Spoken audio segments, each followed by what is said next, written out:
Hello and welcome. I am the Suit&Tie Dip&ChewGuy, and this is P.S.A. number 8. This will be going directly into the playlist, although I will say that it is there on the community page. So from here on out, you do want to keep an eye on the community page if you are interested in seeing these videos. So I'm going to try to keep this one a little lower, a little time-wise. Usually these run pretty long. I want people to watch all of it though, so I'm going to try to keep it a little shorter.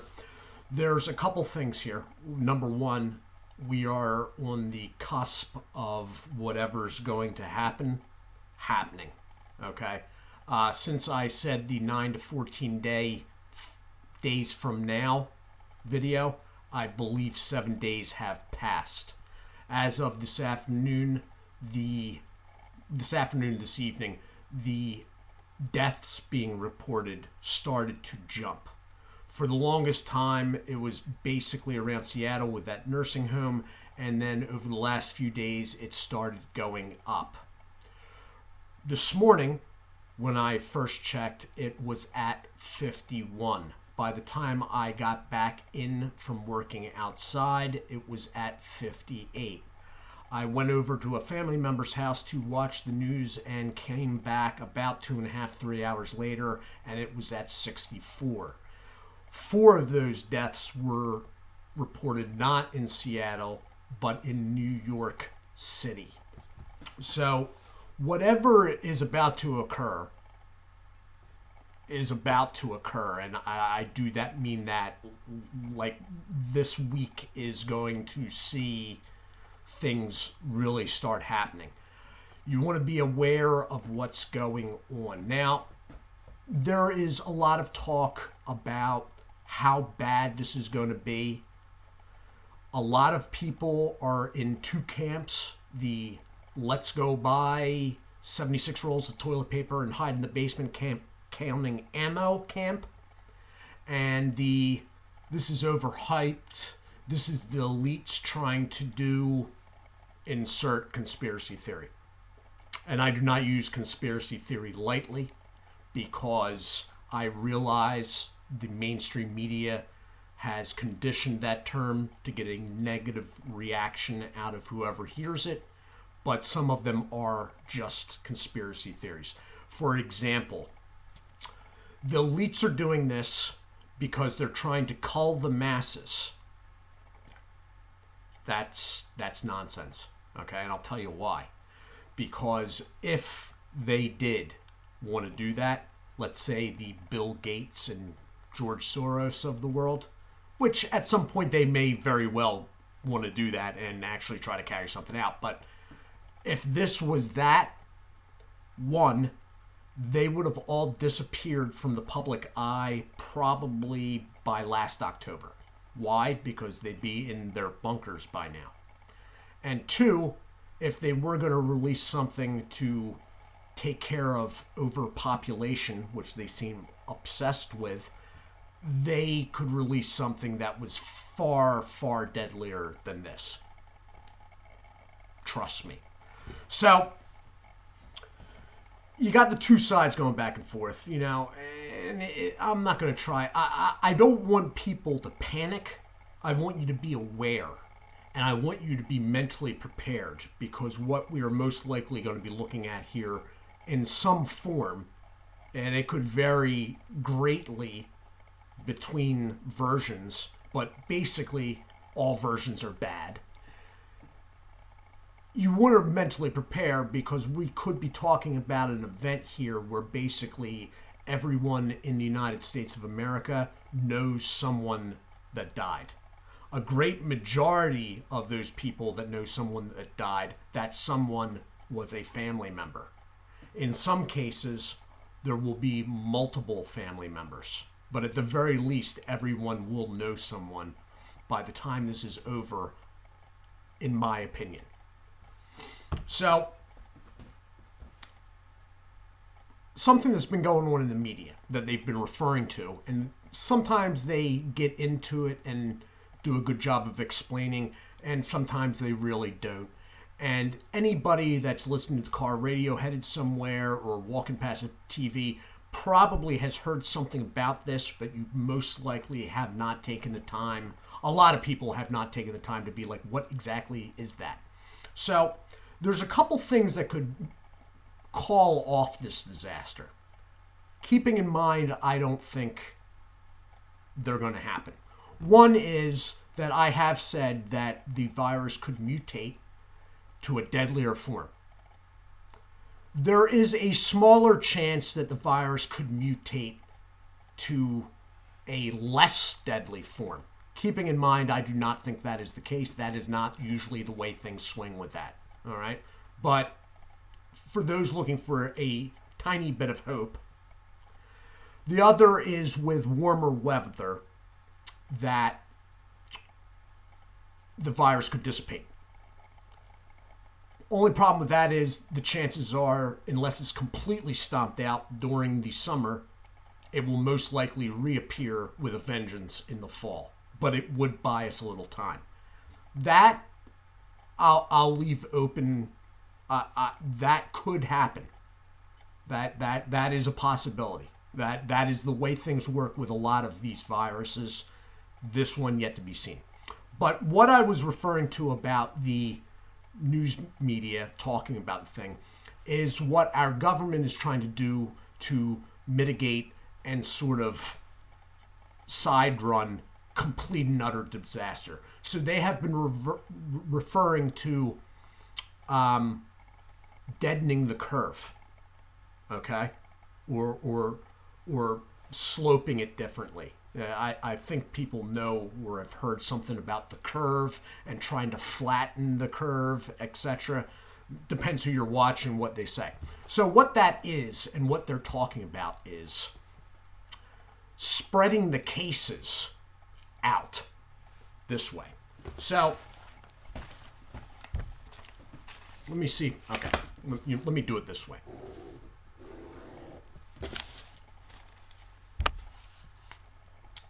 This right here, this line, this is an L graph, okay? This straight up and down line is cases. And this bottom line is time span, okay? Now, going through that, this line right here is what our healthcare system can handle. All right, so you have cases here and time span going out from tonight this way. And this is the line, the breaking point for our health system, okay? So cases start building, and if they all come in at the same time, they build up, going out, and they peak.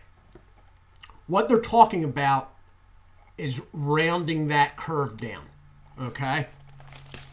So I realize this is not the ideal for how to show you this, but what the government is doing, what they're attempting to do, okay, is instead of having cases peak like this, they're trying to make them spread out more, all right? And that's why they're closing things down.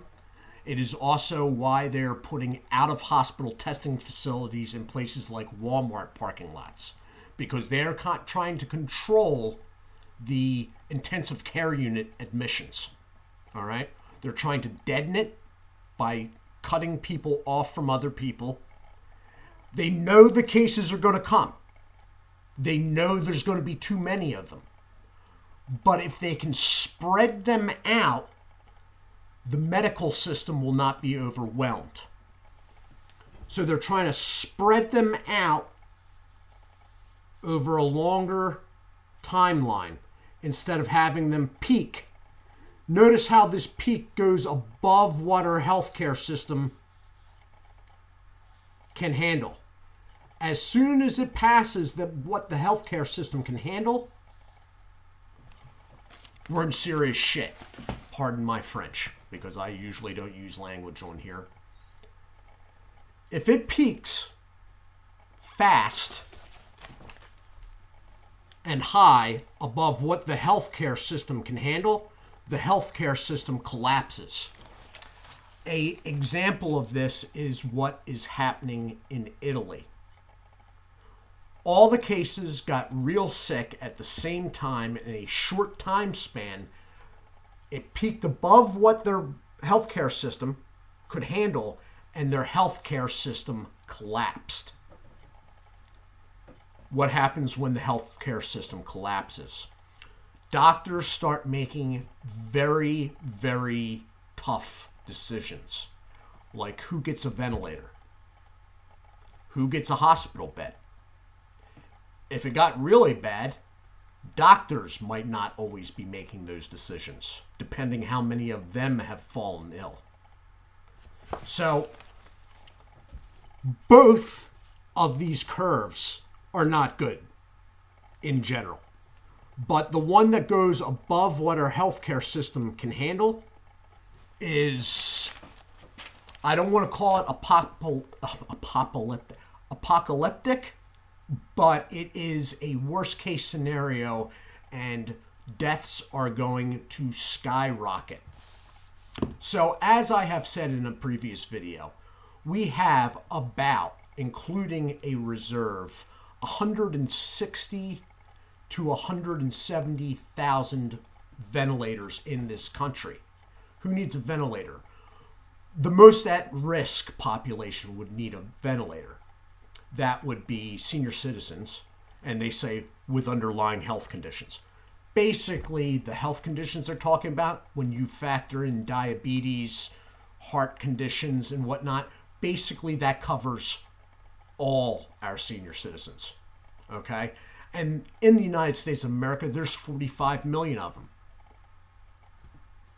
Now, let's say, for the sake of saying, only 2 million of them get, or no, let's not say that. Hold on. Let's say 1 million. 2%, a little less than 2%. 1 million get to a point that they have to go into critical care, an ICU. And let's say only half of them, that million that's in a critical care unit, only half of them need ventilators. 500,000. Well, if you do the math real quick on that, that means we're about 330,000 ventilators short. Which means that 330,000, if you need a ventilator, you're in pretty bad shape. You're basically drowning on dry land. Basically, you can write that difference, that 330,000, they just got added to the death rate. Am I exaggerating? No. Actually, I'm probably being really, really lenient and kind with the odds there. So we have a senior citizen population of 45 million, and I'm saying only a little less than 2% of them end up in an ICU. Number one, call me an optimist, but that's optimism right there, okay? The glass is 3/4 full with that. So a little less than 2% of them end up in the ICU, and only half of that needs ventilators. We're still 330,000 ventilators short. All 330,000 are most likely dead. Right off. So that is why. But if they can spread that curve out right underneath, long enough out, it stays underneath what the medical system can handle. And then basically the same amount of people are basically getting sick and needing ICU. But they are cycling through because some are getting better, and they never run out of ventilators. They spread the cases out. Some get better and leave. New ones come in, but those ventilators are freed up because the others left. And that is what they're talking about. And that is why they're shutting down restaurants, this, that. They're trying to slow the spread. They're not trying to stop the spread. They know they can't. They can't stop the spread. Nobody can stop the spread. This is happening. This is life now. Okay? But if they can spread out the spread, more people will live. And the medical system will not crash, which will enable even more people to live. It all feeds off each other. Okay? So this is what basically, besides everything I've talked about, hand washing, if you have masks, wear the mask. If somebody gives you grief about it, that's probably because they weren't able to find any and they're pissed off about that. Okay? Hand washing, disinfecting high traffic hand areas, doorknobs, countertops if used. If someone in the family is sick, you want to quarantine them to a separate room. Okay? If you go into that room, you want them wearing the mask. You don't want to be within a meter. This is the make or break bit, though, and something I have not really I have implied in previous videos, but not actually said outright. It is paramount, besides all the emotional attachment reasons and all that, it is paramount for the sake of the medical system and the sake of the country that the elderly and the physically infirm, people that have chronic illnesses, it is paramount that they are protected. Okay? Because if this peaks, and let's say granddad gets sick, and he gets to a hospital, and he happens to get a ventilator, basically, at that point, yeah, granddad's great, but basically so-and-so's granddad just received the death sentence. Senior citizens need to be protected at all costs right now for the sake of the society collapsing, basically. All right? And I'm not really exaggerating too much there. I mean, economically, we're going to be destroyed by this. I know it.